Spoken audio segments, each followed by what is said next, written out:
Hello, everyone. Welcome to Vanna Chicagoland Stories, the podcast. This is episode 46, season 2.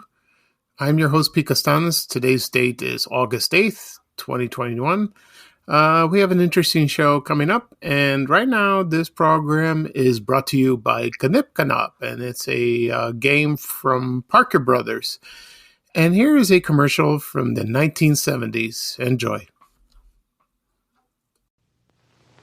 Parker Brothers' new Ganip Ganop is very easy to play. You simply try to ganip your 3 balls through the hoops into the other side, and the other guy tries to ganop his 3 balls into your side. But while you're ganipping, he's ganopping. You're trying to out-ganip him while he's trying to out-ganop you. So ganip down to your store and grab the new game from Parker Brothers before they're all ganopped. From Parker Brothers, Ganip Ganop.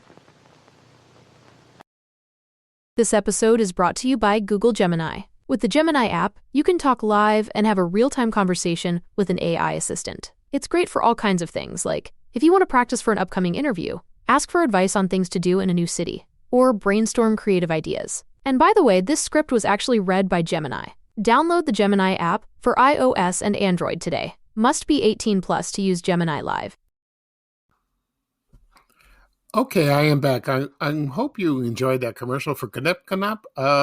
I never had this game, but when I was growing up, I went to someone's house on the north side of Chicago. I think it's my brother's godparents' home, and the kids had this game, and I did play with it, and with the kids, and it was a lot of fun.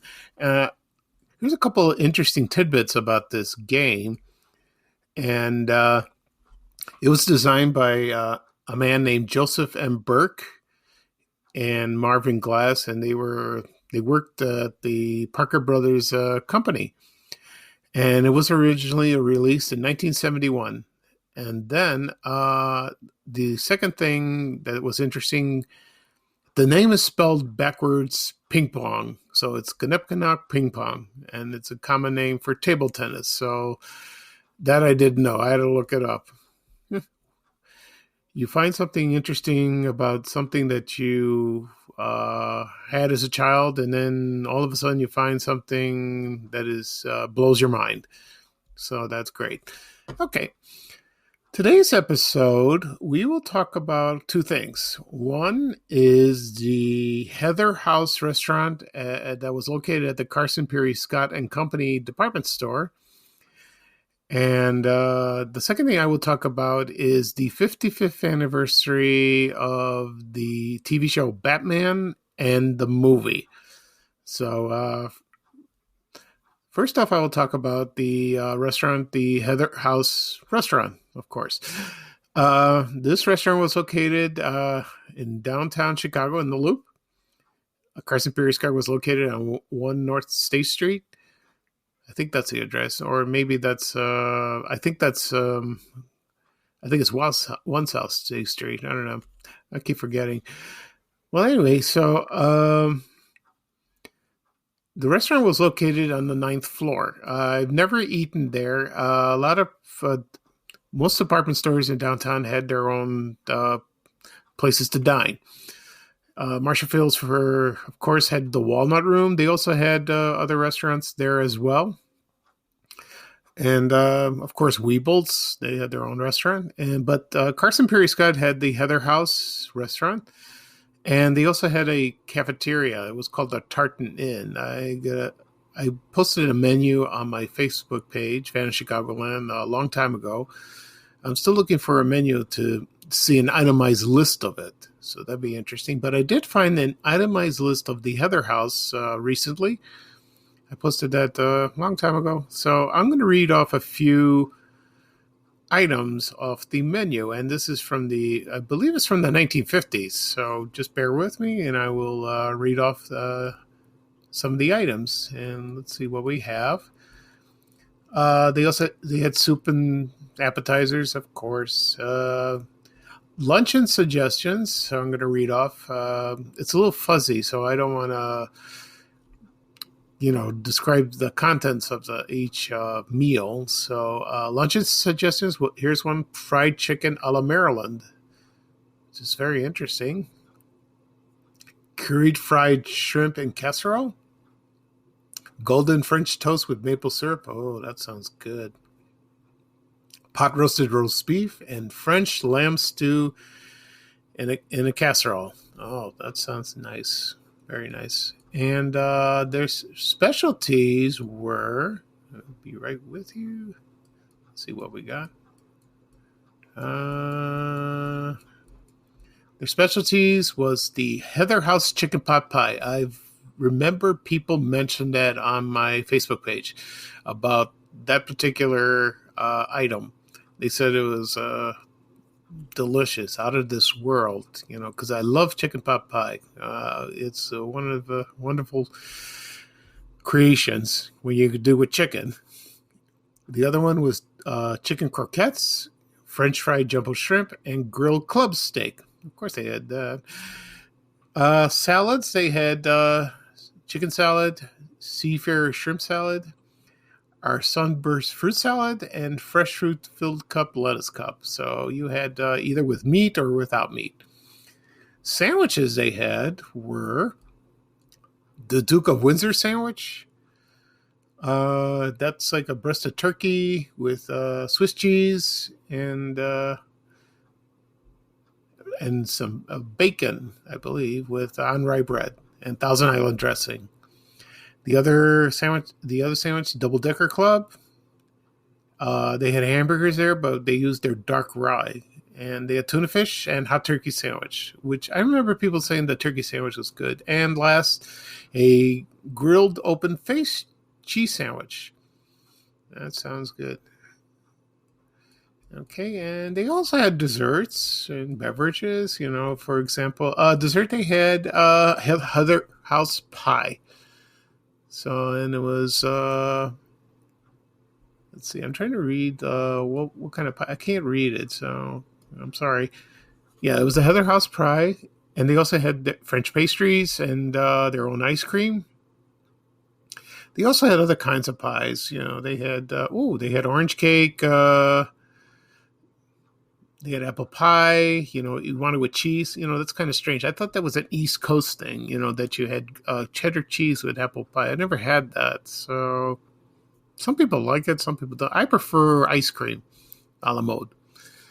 They also had chocolate cream pie. They had fresh fruit, if you like, strawberries, any kind of ice cream. So it was delicious. So that sounded like a wonderful place to eat, and it was located at Carson's, and you know how classy and very attractive that store is, like Marshall Fields, and we all miss that store very much.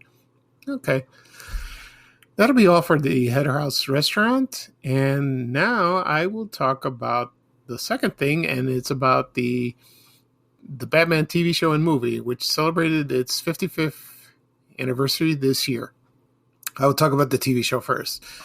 And the TV show, Batman, premiered on January 12th, 1966, and it aired 2 nights a week. I think it aired on Tuesday nights and Thursday nights.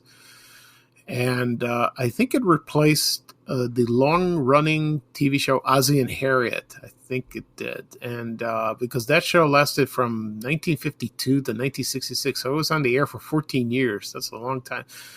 It was like the Law and Order of that day, of the day over there.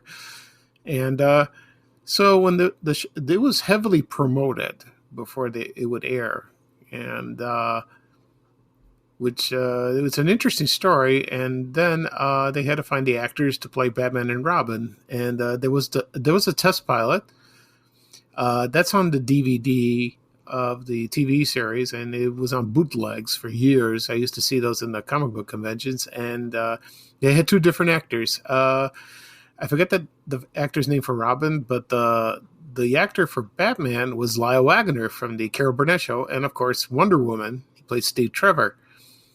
And he didn't get the job, and so they had to find other actors, and they found Adam West, and he was perfect. He fitted like a glove with that show. And for Robin, they found someone. He's not. I don't think he had any acting experience, and he was a figure. I think he was a skater, like an ice skater, and his name was Burt Ward. His real name was Burt Gervis, I believe, Jr. And I think he sold real estate at the time, and he was struggling. And then he went on a casting call and got the job. And for Robin, he was perfect. So when the show premiered, the first episode was called Hi Diddle Riddle, and it featured The Riddler by comedian Frank Gorshin. And he was perfect for the role. He was maniacal. He was a joy to watch. He's so exuberant with that laugh and the riddles. But the interesting thing about this, the Riddler didn't make much appearances in the comic books. I don't know why they chose that, because he made about maybe 3 appearances in the comic books for the comic book Batman and Detective Comics from DC Comics. But like I said, the character took off, and it got big ratings. So it got huge ratings. And then now the second episode featured the Penguin, which was portrayed by Burgess Meredith. And that role is famous for him. He had a long movie career, but everyone knew him the Penguin, and he credited making that sound, like a penguin, like a duck, quack, quack. He did that.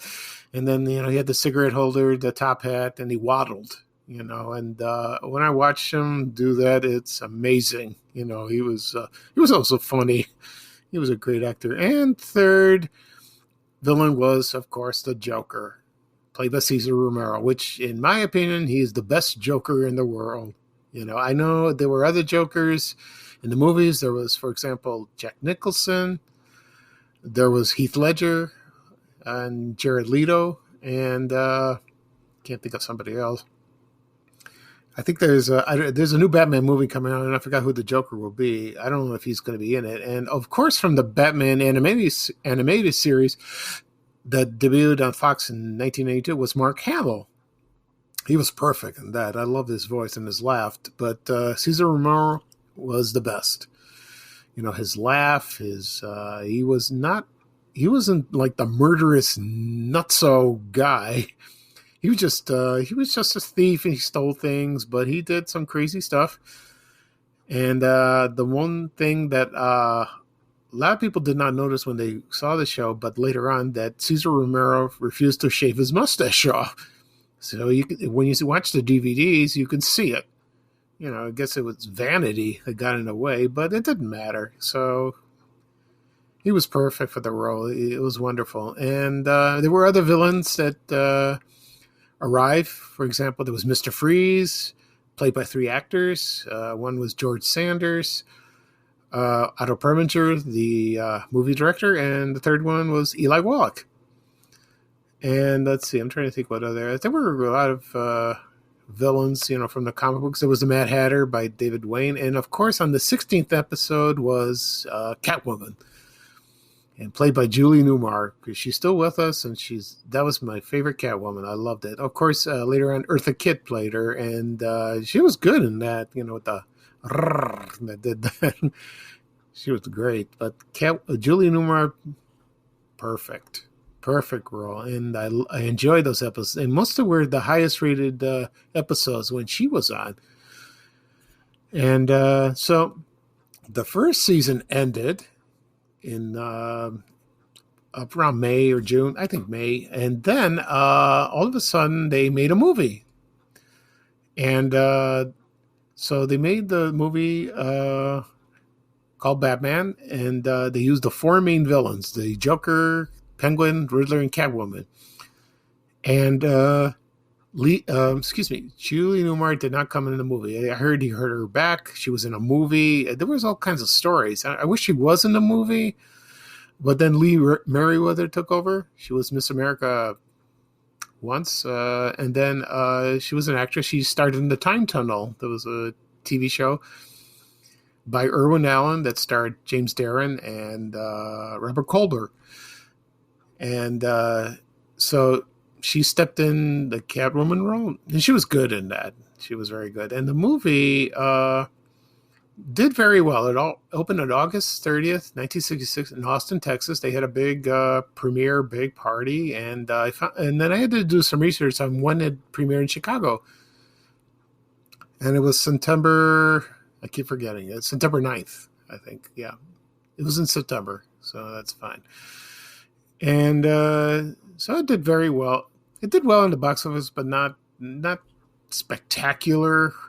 But later on, when it was released on DVD, on video, first on VHS and DVD, it became very, very popular because of the famous scenes and lines, like when Batman carried the bomb. Sometimes you can't get rid of a bomb. He was running around in the pier holding that thing, but there was obstacles. There was some ducks. There were some nuns. There was a marching band. There was a couple on a boat. It was hilarious. And then, so it was a very popular movie. I loved the movie. I really did. And it was released on DVD and Blu-ray and looks spectacular. Okay, right now I'm going to play a clip. And it's a promo from the Batman TV show. And then after the clip, I will talk about my memories of watching the show in Chicago. So here's a promo from the TV series Batman.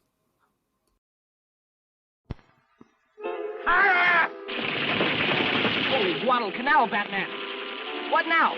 What now? Why, everything's new as Batman and Robin battle crime with a battery of wonderful new Batnovations. The Batcopter, the Batboat, the Batcycle, and Flash, a late bulletin from the Cape. 3, 2, 1. The Bat Rocket blasting off. See the dynamic duo dangle from new heights of danger. Careful, Robin. It's quite a drop. See them batter their way through new bat ventures with old friends. Correction, fiends. Holy dark 10. I'm not just pussyfooting around this time, Batman. Meet their wild, weird new Batversaries, the archest criminals of all crime. Be with Batman and Robin weekly, in color, of course. Okay, I'm back. I hope you enjoyed that promo. I used to watch the promo when I was growing up in Chicago. I think they did show it on WGN Channel 9, but I'm not certain. But I know they showed it on WFLD Channel 32.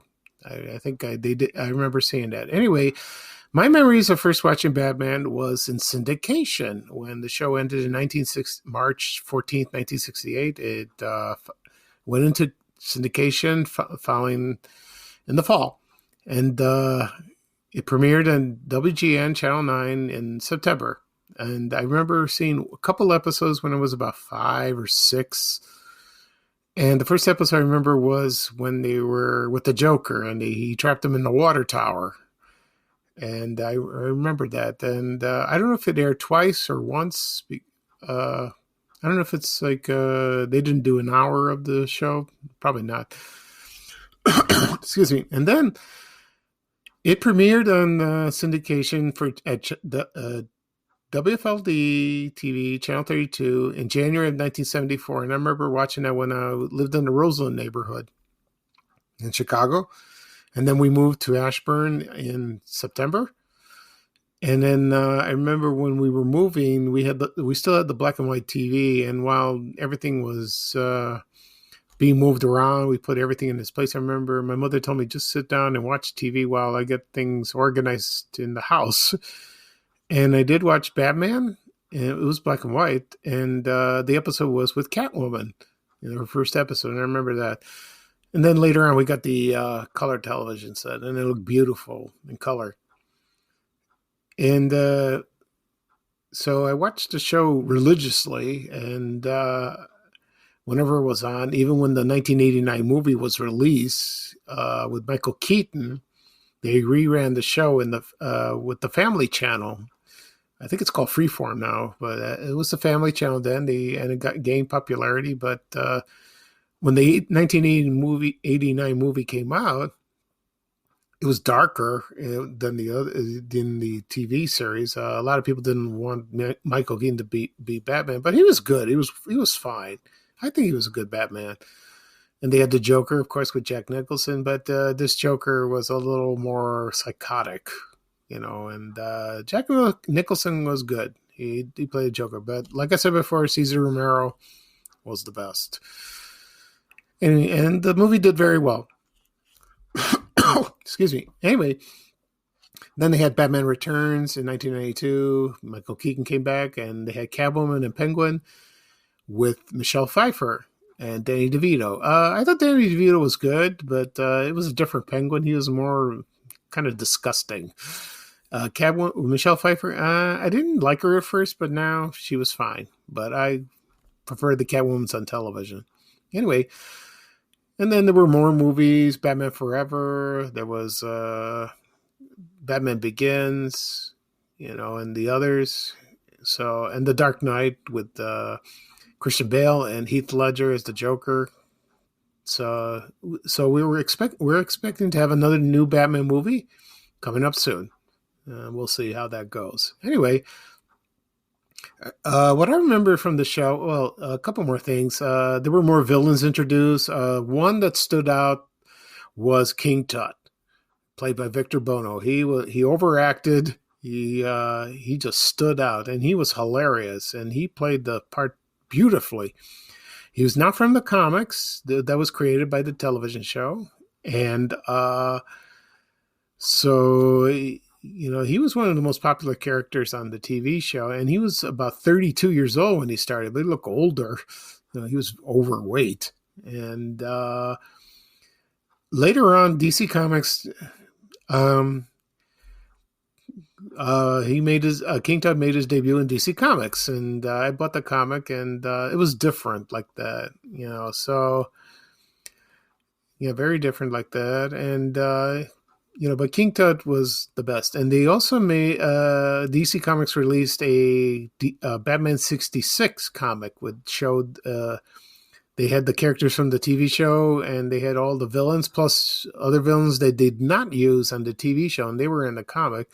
Like, for example, the Scarecrow, Poison Ivy, and Two-Face. They were going to use Two-Face in the show, but he was too violent. They didn't want to scare the kids away. And there was rumored to be he was going to be played by Clint Eastwood.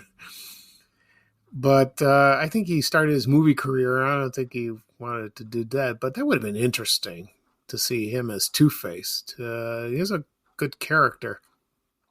But they didn't use those villains. Excuse me. Anyway, so like I said before, the show ended in 1968. In the third season, they added Batgirl, played by Yvonne Craig, and she was beautiful. Beautiful actress. But the show declined, the quality declined. So budget cuts, and they trimmed it down to 1/2 hour. Most of the villains came back, but it wasn't the same. But I still enjoy it. The third season was fun. And so I bought the show was released finally on DVD and Blu-ray on November 11th, 2014. And it took me a while to buy it to save up money, but I did buy it, and I watched it on my DVD player, and it looks spectacular. Oh, the colors were vibrant, clear. You could see things that you never saw on the TV show. It was wonderful. And I'm glad I bought that. I still watch it occasionally, whenever in the mood, or when it's on MeTV in Chicago. They played it for a while. It's not on anymore. And it looked gorgeous on television, even though it was edited. So that's fine with me. Okay. So that'll be all for today. For the topics I discussed were, the topics that I discussed were the Heather House Restaurant, Carson Pirie Scott, department store, and the TV series Batman and the movie. So I'm glad you could join me. I enjoyed talking about it. I hope to hear from you soon for the next episode that should be coming in a couple of days. Will be episode 47. So I'm signing off right now. This is Van in Chicagoland Stories, the podcast, and I'm Pete Costanas, your host. And I hope everyone will have a great day. And bye-bye for now for me. And here's Ray Rayner saying bye-bye for now. Take care, everybody. So long. We have to go. Bye, bye, bye.